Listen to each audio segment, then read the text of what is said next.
So that's one thing happens when you lose your balances, that you go to the left. When you go to the right, you may be very austere, you don't eat that food, and this and that. You may become a very ego-oriented person. You go to another side called supraconscious, the collective supraconscious.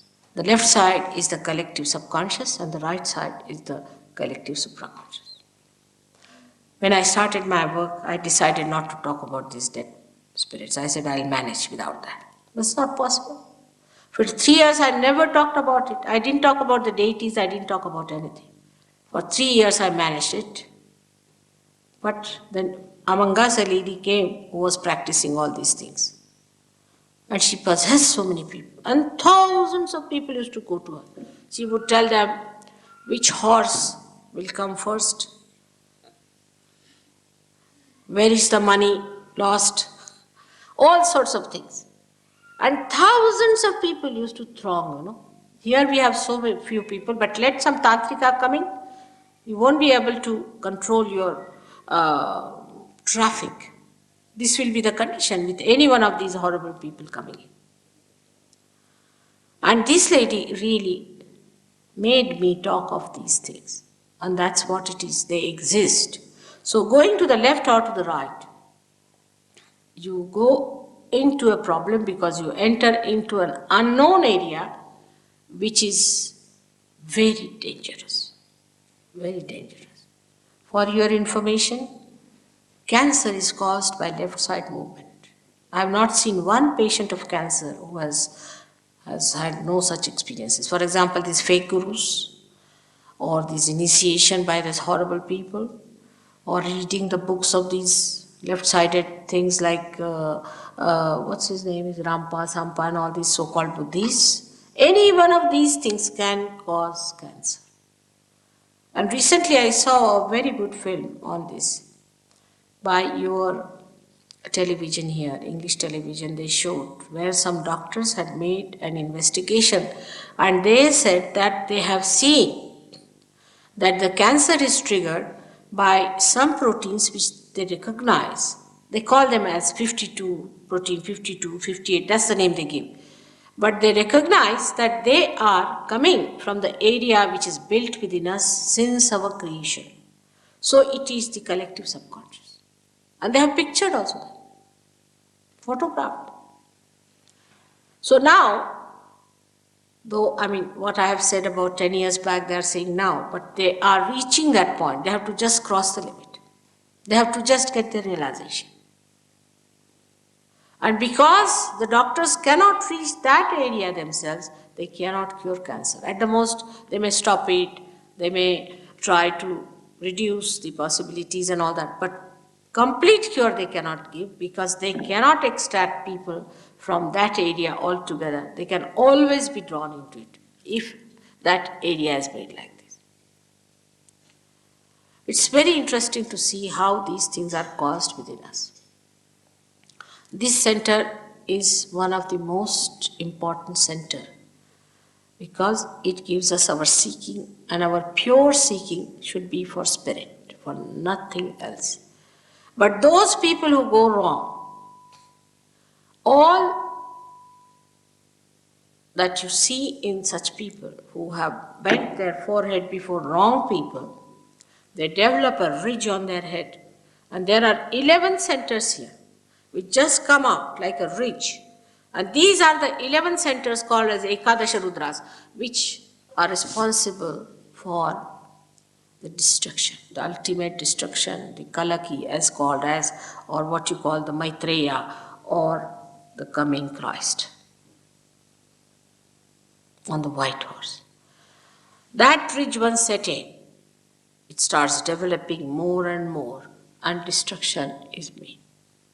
I must say, from the unconscious, many people get ideas. I have seen people drawing or showing some pictures where they show a very devilish person with a horrible this thing coming out and a squarish thing. I don't know how they get these ideas, but that's a fact. Now, the destructive forces are also on action. They are also working out their forces. We have to be very careful. We are very precariously placed. Formerly, if you had gone too much to the left and right, you would have been not so badly off, and people didn't care also so much. But today, you are so precariously placed and you are so sensitive and vulnerable that you have to be extremely careful. The rate of destruction is set in very fast, and the rate of construction has to be set in much faster. If you see along, when I see what is constructed, nothing. If you read in the newspaper morning till evening, one good news will come that the princess has delivered a beautiful boy. The rest is horrifying. You ask them to publish something nice. I told them to publish about Yoga. They are not interested. They are interested if there's a mishap, an accident, some people died, some people killed. They want to put all these photographs, how the people were killed and what wars took place, this and that. They have no time for some good news, some good message, something of hope. They don't want it. That's how you see any organization that is working out today, how they are building up ego-oriented organization. Even charity organizations are nothing but ego-oriented ones. I have myself been with many associations like that and worked with them. I was amazed.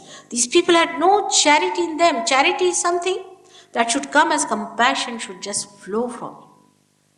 But it is some sort of a camouflage for earning better position or a better status and all nonsense going on. A person who is charitable is actually a person who just flows. Who is the other to be charitable? If they are the part and parcel of me, whom am I going to be charitable? If this finger is paining, am I going to be charitable to this finger?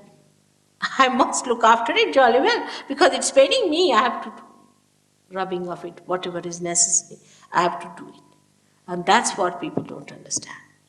All this kind of our facade will one day fall down. And we'll find out that we have been wasting our energy over something very, very trivial. Actually, the all-pervading power does everything. We do not do anything. Believe me, we do not do anything. How many flowers are turning into fruits just now? Who is doing that job? How many seeds are sprouting at this moment just now? Who is doing all that? How many children are born at this moment? In the human body, no foreign matter can stay. No foreign matter. It tries always to expel it. But when it comes to fetus, not that the body only keeps it there, but sustains it, nurtures it, looks after it, makes it grow, and when the right times come, it throws out. Who does that? We take everything granted. Take our eyes. If you are a doctor, you can see what an intricate thing has been created as eyes, that we see people through these eyes. Who has done all that? Have we done it? Can we make even one eye? And we see so many different types of eyes. This is the compassion of God. This is the power of God that is all pervading. First time when you get realization, first time you feel that compassion. You feel those vibrations. You feel that all-pervading power. You can now know that all-pervading power is there, and then you can see the maneuvering of it. You can work it out. You can work it out. Use it. You are the instrument, as I say. You are the master. Only you have to assume that power. Warren, I hope, has told you how he came to me. I don't know if he's told you. He just came with a phone call. He had my phone number, and the person who sent him gave a big idea about me, that she's not available, this is that, and all nonsense. I'm the most available person. He just called me, and I said, come along. When he came to my house, he got his realization. And now in Australia, he's transformed so many people. We have ashrams in 7 cities of Australia. England is the most lethargic, I must say. 7 cities of Australia are now there, ready to get it. There are so many people working it out because once you get the light, you give it to others.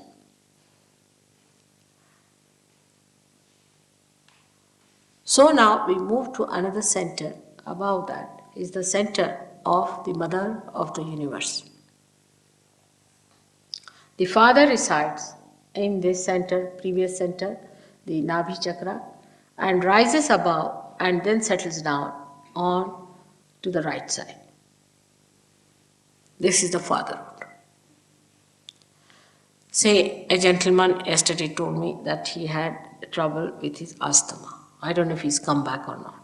Is he here? Yes, good. Now, this gentleman has asthma. Of course, I told him that he had trouble because of too much bathing systems of India. Indians, you see, we bathe too much. Apart from that, it comes from the father's grief. His father had died, and the father himself is not willing to leave him, is worried about him. It can happen to any one of us. If a man is unkind to his son, it's a father principle. If the son is unkind to the father, so the father is hurt. It's the father principle if it is disturbed by any chance. Or suddenly father dies and you feel the pinch of that all your life. All that can work out here and you get this right heart catch. With that, you get asthma. It is said that in homeopathy they believe that with more tension you get it. Because when you are more tense, you see, you remember your father. If he was here, he would have helped you. In the subconscious sometimes it works out. And that's how it adds to the problem. It is so simple to work out that you'll be amazed that if you have to just raise the principle of father in a person like that, who might be a dejected father, who might be a cruel father, who might be a son who has lost the father, can be anything. That you have to just put your hand on that part and just say a mantra, a chanting, which will raise or which will awaken the fatherhood in a full bloom, and you get cured. It's very simple. The center heart is governed by the mother of the universe. She gives us the sense of security. When you are at the age of 12 years, you see, the bone that is in front here starts emitting antibodies. It creates antibodies within it till the age of 12 years. And then these antibodies are really the soldiers of the mother of the universe. We call her Jagadamba in Sanskrit language. And they spread to the whole of the body, and wherever there is an attack, they inform each other and they fight it out. These antibodies are created in the sternum bone, in the front side of the,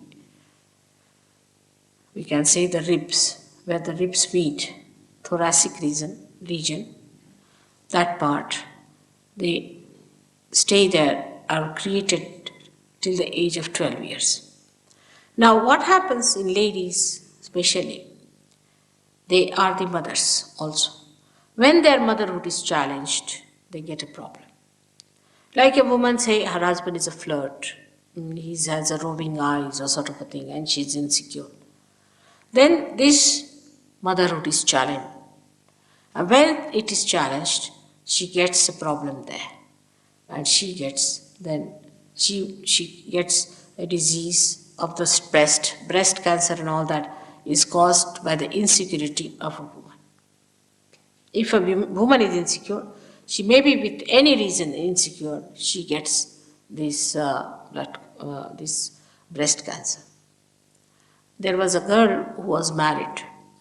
She was married to a Catholic or someone like that, but there was an inter-religion marriage, and the people of the boys' side tried to trouble her a lot. It's very common in India, but here also I see it is so. And they tried to sort of say these things to them and that thing to her and to her parents and things like that. And she developed this insecurity within her, that she developed breast cancer. Now, when we are cruel to others, we don't know we are giving them cancers. What does it take for us to be kind to a girl who's married in our family, who has come to us? We are experts in saying things that hurt others. We learn from childhood how to talk to people so that they are really hurt. By hurting them, we give them cancers. But this only one realizes when you get your realization. Then you really understand that how much a person is suffering. Because you also feel a little pain there. Your whole style of talking, your whole style of behavior, of commuting with others completely changes. This center is very important. On the left-hand side is the mother's side, and the mother itself is. If the mother is a lunatic, you get a problem there. You might get it, we call it a heart. There are two hearts. One is the heart of the spirit and one is the heart chakra. If a mother is a fanatic, she's a woman who is very fanatic about her food, things like that, then the children get it. It's a dangerous thing to play with children like that, to have complete discipline on the children and just keep them, must walk straight like a horse, put two things. And children should be allowed to have their freedom. Actually, when we suppress them too much, they become hooligans. That way Indians are better. They know how to bring up their children. They allow their children to have all the freedom. Just give them the idea of dignity. And when the children are so free with their parents in childhood, by the time they're about 4 or 5, they become extremely dignified. Like I see children saying words like, get out, get away. From where do they learn these words? They learn it from their parents or learn it from friends or someone they must be learning, because these words are normally not spoken by children. Get lost. I've seen a little child saying that, get lost. I mean, it's too much to say to someone. But it happens like that because we do not understand what we should talk before the children. How decently, we may be most indecent people, doesn't matter. We might be absolutely rotten people. Even a dacoit knows that he should behave properly before his children, because children will become dacoits. Even a prostitute will understand that she should not behave in a manner that the child takes to prostitution. It's a common sense that whatever we do, the children take so easily. So whatever you want to give them, whatever you want to impart them, that's how you should behave before them. But now, as the society is today, people are not paying so much attention to their children at all. They are so, still the ladies are, the mothers are still like brides, busy finding new husbands. Husbands are still like bridegrooms finding new wives. And the children, poor things, don't know where to look. God knows in what orphanage they have to end up their life. Even the industries like that. I wanted to buy yesterday a pure cotton frock for a little child. I couldn't find anywhere. Not one frock I could get in the whole of Derbyshire and also in London, for your information, which was pure cotton. I mean, we don't think that children can't bear this artificial man-made fiber. It's very dangerous. It's very bad for their skin. When you were young, you used cotton. You had mills of cotton here. And why give this horrible stuff to your children, which you never had? By the time they grow up to your age, they'll have all blotches on their faces. They'll be, I don't know what diseases they may have of their skin. No one realizes this. The kind of panties you are using, the kind of things you are using for them is very dangerous. I don't know what's going to happen to them. The things they are using, you never used them when you were young. Believe me. And these are the times when they really require complete attention. And these are the times when they are absolutely tortured. Even the industry is not worried about them. Why not make some cotton clothes for little children? Actually, I would say the government must pass a law that no children's clothes should be made of any artificial things. You can have the elders with that, doesn't matter. But for the young children, you can't give them atomic bombs to wear. This is too much. And these modern times, I think, are the cruelest for children. That's why very few children want to be born in these advanced countries. We have to bear the load in India. If you are not kind to children, imagine 2 children are killed by the parents. What sort of a society we have? Every week in London city itself, I used to think in England, but they told me it's in London city, 2 children are killed by the parents. But I have not heard a single case like that in India. With this cruelty towards children. I don't know what women are up to.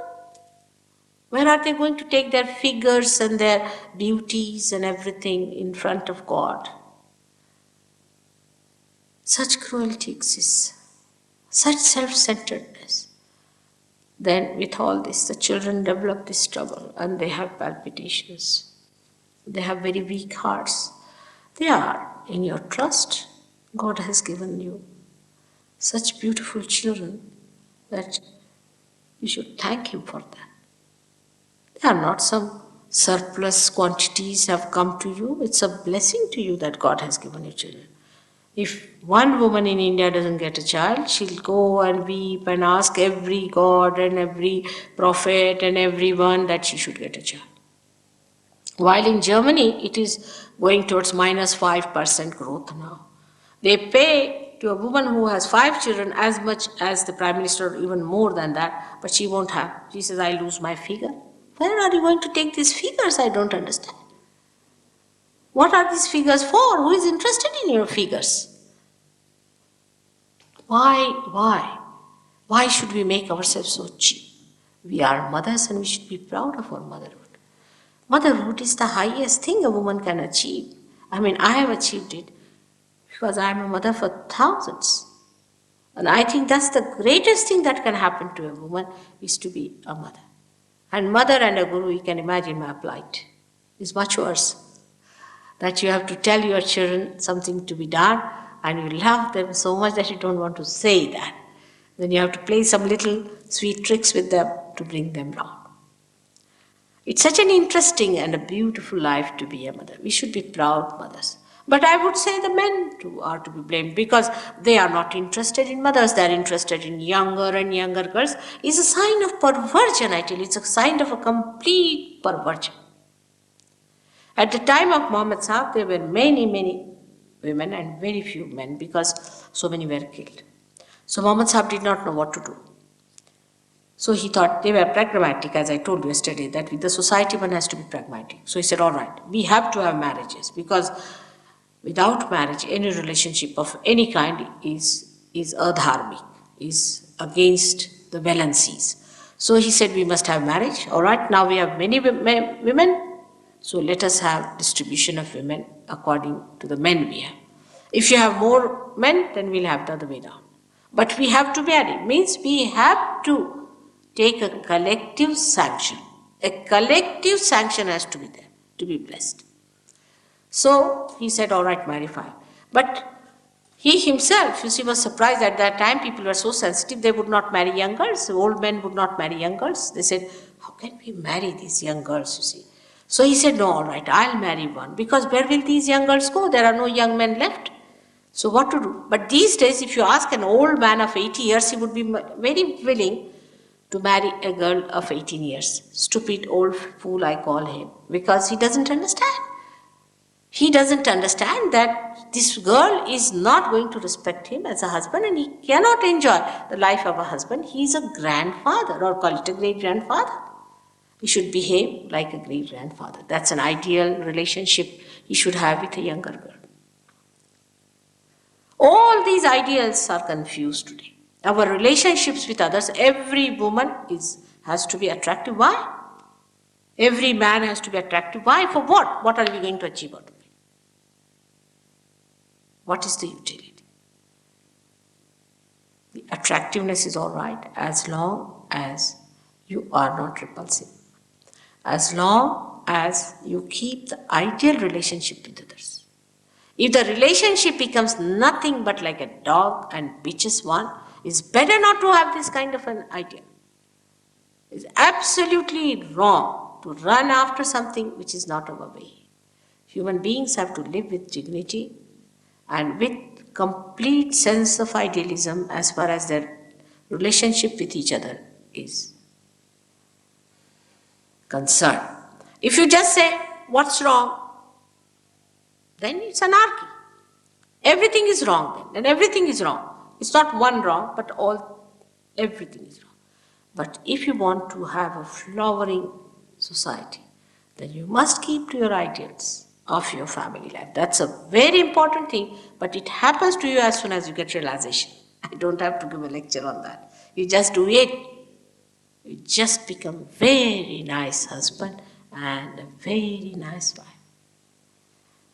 Beautiful families can come out of such. There are so many, you will see them. There are so many beautiful families now in Sahaja Yoga. And now the great children, the great sages who wanted to be born are being born to them. Many great children want to be born in this England, and there are many who are born. But I don't know how they are treated. If people understand them or not. They have no vibrations to see if they are sages or not. But born realized children are so many in England that I am regretting sometimes the way they are treated. Nobody knows they are born realized. The way they talk nothing but wisdom.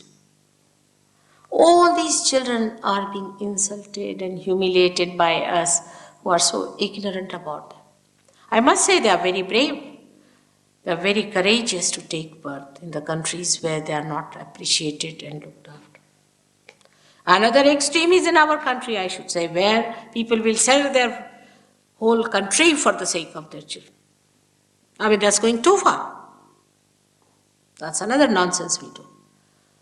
But something in between is that you love your children, respect them, they are your trust, they are realized souls, they are sages. They are the foundations of the new world that is going to come. And this is what it is a mother has to learn. The dignity of a mother must be respected. I am sure you all must have respected your mothers very much. But now, as mothers, I don't know if you will be respected. Once this is established that a mother itself is the highest position a woman can reach, and she is to be respected, all the priorities will change among women also. Because what can they do? They have no place as mothers. So they just get fed up of their children. They think, what's the use of this motherhood? Is a thankless job. All this can only change when man changes within himself. When the transformation takes place. Just now, it is just one of the sermons that you could hear somewhere in a very, I should say, an orthodox place. But the whole, this orthodoxy becomes part and parcel of you, and you become so much tuned with it, absolutely tuned with it. You like it. You like to love your wife and nobody else in that way. And the husband likes to love her in a special way, while the wife wants to love the husband in a special way. It happens. There's no insecurity, otherwise you come back home and you find your wife has eloped with somebody. Imagine what a situation it is. I mean, since I came in first year, I got such a shock. We had a neighbor, she was 48 years of age, and her son was about 22, and he had a friend about 20 years. This lady eloped with that 20-year-old boy, and she had 3 other children whom she left. The house was sold, the whole house was, because under law, she gets half of the property or something like that. And the 3 daughters are now on the streets. The younger 3 children, where daughters are on the street, who's going to look after them? The lady, 48-year-old lady, still a bride, going to the church and getting married. There's no dignity in this, no love, no affection.